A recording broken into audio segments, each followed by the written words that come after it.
No side in American politics has a monopoly on disturbed or misguided people.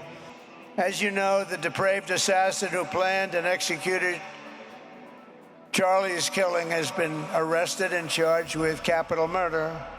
God willing, he will receive the full and ultimate punishment for his horrific crime. It's a terrible thing. Because you can't let that happen. You can't let that happen. Can't let it happen to a country. The Department of Justice is also investigating networks of radical left maniacs who fund, organize, fuel, and perpetrate political violence, and we think we know who many of them are.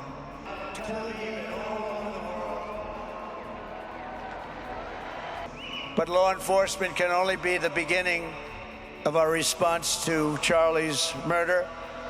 Over the last 11 days, we have heard stories of commentators, influencers, and others in our society who greeted his assassination with sick approval, excuses, or even jubilation. You've heard that. So have I. Couldn't believe it. Some of the very same people who spent the last 8 years trying to sit in moral judgment of anyone who disagreed with them about politics suddenly started cheering for a murder. Incredible. You know the names. They're major losers, by the way. That will be proven out in a short period of time. Some of the very people who call you a hater for using the wrong pronoun were filled with glee at the killing of a father with 2 beautiful young children.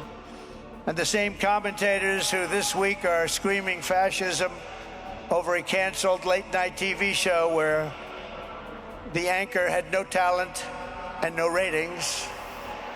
Last week were implying that Charlie Kirk deserved what happened to him.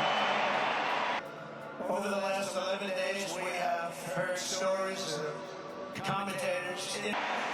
No side in American politics has a monopoly on disturbed or misguided people.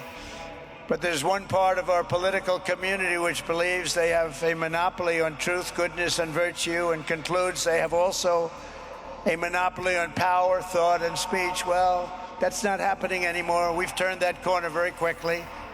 Tragically, atrocities of this kind, and kind that we saw in Utah, of all places, are the eventual consequence of that kind of thinking.